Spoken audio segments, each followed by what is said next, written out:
नाम अंकुर है भैया। अच्छा, हाँ, किस मामले को लेकर? मेरे भैया नवीन बैसला एडवोकेट 28 तारीख को केएमसी अस्पताल में भर्ती हुए।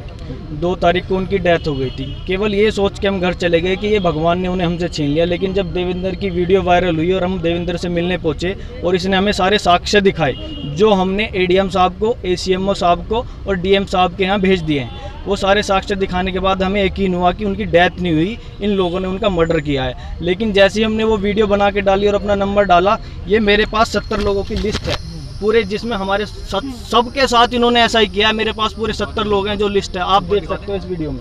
इसमें सबकी डिटेल्स भी मेरे पास हैं। यहाँ सारे लोग खड़े हैं, सारा परिवार यहाँ खड़ा है। आप जो कह रहे हो कि जो कोविड से मौत हुई नहीं हुई इनकी, मतलब अस्पताल का ये कहना है कोविड से मौत हुई है, लेकिन आप संतुष्ट नहीं है उससे? बिल्कुल संतुष्ट नहीं है। उनकी मौत हुई है ऑक्सीजन की कमी से, क्योंकि दिन में वो बिल्कुल ठीक रहते थे। रात को जब मैं अंदर जाता था तो वो अंदर पहले तो घुसने नहीं देते थे आईसीयू में रात में, और सुबह बता देते पूरी रात वो परेशान रहे। दिन में ऑक्सीजन 52 में 85 86 पहुंच जाती थी, लेकिन रात में उनकी ऑक्सीजन 75 पहुंच जाती थी। क्या लगता साजिश थी? बिल्कुल साजिश थी, पैसे का खेल है। डॉक्टर सुनील गुप्ता ने चंद पैसों के लालच में लगभग 300 लोगों की जान ले ली। बिल्कुल हमारे पूरा यकीन है, पूरा हर चीज के साक्ष्य हैं। अब कोई कार्रवाई ना करे तो पीड़ित परिवारों को न्याय नहीं मिलेगा।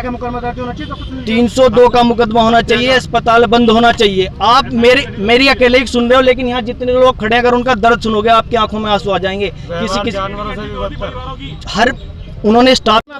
देवेंद्र कुमार है मेरा नाम। क्या मामला हुआ है केएमसी अस्पताल का? सारा केएमसी अस्पताल में ये हुआ है कि हमें जो सिलेंडर मिलते थे 300 मिलते थे 50 बेड के लिए।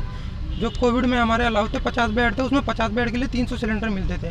वो क्या करते थे, 300 सिलेंडर वो 193 मरीज पे करवाते थे उसमें। तो वो क्या करते थे, 12-1 बजे 2 बजे करीब 3 बजे करीब ये ऑक्सीजन को स्लो कर देते, बंद कर देते थे। जिससे ये होता था, ये बिंदु है और प्रतिभा मैडम है, ये करते थे। डॉक्टर साहब इनको भेजते थे करवाने के लिए। कौन से डॉक्टर साहब? ये डॉक्टर सुनील गुप्ता जी।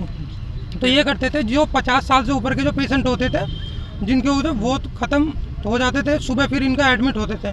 और जिनकी ऑक्सीजन जो ज़्यादा 3rd फ्लोर पे थे ऊपर कोविड वार्ड में, वहाँ तक ऑक्सीजन प्रॉपर नहीं जा पा रही थी। क्योंकि इन्होंने पैनल से प्रेशर ही 1.30 कर दिया था, जो कि नॉर्मल प्रेशर जो होता है 4.1 होता है। ये पीक टाइम का प्रकरण है, जब पीक टाइम चल रहा था कोरोना का यहाँ मेरे में? हाँ जी, हाँ जी। कितने पेशेंट रोज एक्सपायर हो रहे थे उस समय? करीब 15-20-25 डेली एक्सपायर हो रहे थे। आपने इसकी शिकायत की होगी? किसकी? हाँ, मैंने शिकायत की है उनके डीएम साहब को। उनको आपने सुनील गुप्ता से शिकायत की थी कि हाँ, पेशेंट मर रहे हैं? फिर उन्होंने क्या डॉक्टर साहब को मैंने शिकायत की, तो उन्होंने जो सीपीएल की तरफ जो कमरा है मुझे वहाँ बुलाया। उन्होंने कहा अगर तू आगे शिकायत करेगा हम तुझे मार देंगे, तेरे परिवार वालों को भी मार देंगे। और मेरे को अपशब्द, जाति सूचक शब्द भी गए उन्होंने। और जब मैं इस चीज़ के लिए विरोध करता रहा तो उन्होंने मेरे को गला दबाया, मेरा रैपट बजाए, और मैं जैसे तैसे वहाँ निकल के, बेकार मैं निकल के नहीं भागता तो मैं आज आपके बीच नहीं होता है। 29 को एडमिट कराया था। 29 अप्रैल 2021 को जब एडमिट कराया, फिर उनके टेस्ट वगैरह हुए। 1 तारीख तक वो ठीक थे। 2 की दोपहर में अचानक उन्हें वेंटिलेटर पे लिया और फिर शाम होते होते कह दिया कि वो गुजर गए हैं। कारण कुछ बताया गया था?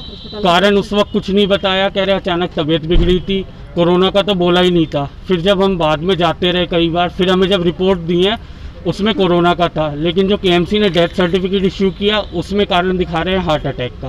अच्छा, जब उनकी बॉडी को अस्पताल से रिलीज किया गया तो कितना बिल लिया गया आपसे? हमसे बीच स्टार्टिंग में 50,000 पहले ही दिन ले लिए, उसके बाद करवाते रहे। अराउंड 4.5 लाख के करीब 3-4 दिन में हमसे लिया गया। अच्छा, अब आपको क्या लगता है कि जो आपके पेशेंट की मौत हुई वो गलत थी? क्या जी, कोई अस्पताल का कुछ बिल्कुल सर, बिल्कुल गलत थी। अगर कोरोना था तो इन्होंने डेथ सर्टिफिकेट पे क्यों नहीं लिखा, हमें रिपोर्ट क्यों नहीं दी? और कोरोना की इन्होंने जो बॉडी दी है वो ढक के नहीं दी, बिल्कुल उगड़ी हुई है, मेरे पास उसका प्रूफ भी है। कुछ सुनने में यह है कि आपकी जो डेड बॉडी थी उसके जो आभूषण पहने, अंगूठियां जी, दो सोने की अंगूठी थी। उसकी निकालने के बाद जब डेड बॉडी सौंपी तो उनके हाथ दोनों पजामे के अंदर कर रखे थे। हमने सूरजकुंड शमशान घाट आके जब अंतिम संस्कार करते हुए हाथ बाहर निकाले, हमें तब पता चला। फिर जब हम गए वहाँ पर केएमसी, तो वहाँ रेणु गुप्ता जो स्टाफ है उनसे बोला तो वो हंसने लगी, कह रही हर मरने वाला यही नाटक करता है, आपको अगले दिन आना चाहिए था। अगले दिन कहाँ से चले जाते हम? ये उस दौरान की बात है जब कोरोना पीक पर था मेरठ में? जी। अच्छा, तो आपको कुछ जानकारी है कि और कितनी मौतें उस समय हो रही थी? सर, उस वक्त जब हर्ष का हुआ था 2 तारीख को, मेरे सामने कुछ भी नहीं, तो हम लोगों के सामने 10-12 तो उसी वक्त निकले थे लगातार। मतलब दोपहर में 3 से 6 के अराउंड होगा, 10-12 डेड बॉडीज तो 2-3 घंटे में निकली हैं। अच्छा, आप अस्पताल प्रबंधक के पास गए होंगे, डॉक्टर सुनील गुप्ता के जी। पास, उनसे कोई बातचीत हुई हो? जी, वो बिल्कुल मिलने को पहले तो राजी नहीं थे। फिर जब हम बिल्स के लिए बार बार जाने लगे तो कॉल आया था हर्ष त्यागी के भाई के पास कि आके बिल ले जाओ। वो और उनके फादर गए, मैं उस वक्त घर पे नहीं था। यानी अस्पताल में संवेदनहीन हो गया था कि वो हाँ। बिल के लिए तो तैयार है, लेने के लिए नहीं, मिलने के लिए तैयार नहीं है। हाँ नहीं, फिर बिल के लिए जब वो लोग गए तो सुनील गुप्ता थे, उनकी वाइफ प्रतिभा गुप्ता, नर्स थी इंदू और रेनू गुप्ता, इन लोगों ने उनसे बहुत बदतमीजी करी। सुनील गुप्ता ने हर्ष के भाई का कॉलर पकड़ा, उसको धक्का दिया कि बिल की कोई ज़रूरत नहीं है, तुम्हारे पेशेंट की डेथ हो गई है, सब कुछ निमट चुका है, अगर अब ज़्यादा उठाओगे तो तुम लोगों का पता नहीं चलेगा, हमने KMC ऐसे ही खड़ा नहीं कर दिया। इस प्रकरण की आपने कहाँ शिकायत की है? मैं TP नगर थाने में 2-3 बार गया हूँ, क्या हुआ? वहाँ पे 2-3 बार मेरी पहले एप्लीकेशन नहीं ली, फिर परसों 1 तारीख को शाम को किसी तरह एप्लीकेशन ली, बट मुझे उसकी रिसीविंग भी नहीं दी। कहा कि ये तो जिलाधिकारी देखेंगे, हमारा इससे कुछ लेना देना नहीं। आज आप SSP साहब के पास आए हैं? हाँ जी।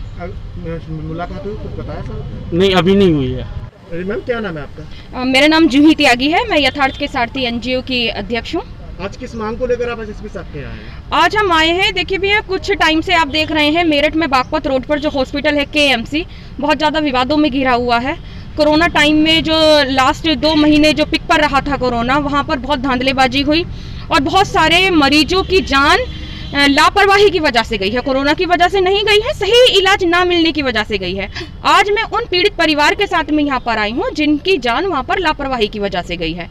उनका आरोप है कि सही इलाज नहीं मिला, सही ऑक्सीजन नहीं मिली, अचानक से डेथ हो गई, बिल्कुल ठीक ठाक थे, और जब डेथ होने के बाद जो है हाईली कोविड पेशेंट्स थे और उसके बाद कवर करके बॉडी को नहीं दिया गया, बिल नहीं दिए गए, डिस्चार्ज पेपर पर ये बोला गया कि कोरोना पॉजिटिव था ही नहीं, वो हार्ट अटैक से मरा है, जबकि उनके पास सारे एविडेंस हैं, सारे रिपोर्ट्स हैं कि वो हाईली कोरोना पॉजिटिव थे और उनके हाथ में से जो अंगूठी वगैरह थी वो गायब थे, सारी चीज़ें, सारे एविडेंस हैं उनके पास में। यानी आपका मानना है, कहना है कि जो KMC अस्पताल है वहाँ पर पूरी तरह व्यवस्था है, पूरी तरीके से धांधलेबाजी चल रही है, अभी भी चल रही है और शुरू से होती आई है, और ये लास्ट जो है अप्रैल मई में तो बहुत बड़ा धांधला वहाँ पर हुआ है ऑक्सीजन सिलेंडर्स का भी। तो हम सिर्फ प्रकरण ये है कि देखिए, जरूरत से ज़्यादा मरीजों को भर्ती किया है पैसे की भूख ने, और जब मरीजों को जरूरत से ज़्यादा भर्ती कर लिया, अव्यवस्थाएं हो गई, सही इलाज नहीं मिला, लापरवाही बढ़ती गई और लापरवाही के चलते वो वहाँ पर जाने गई हैं, तो वो एक तरीके का मर्डर हुआ। लगभग कितनी जाने रोज जा रही थी उस समय? लगभग जो सुनने में आ रहा है 20 से 25 जाने जा रही थी।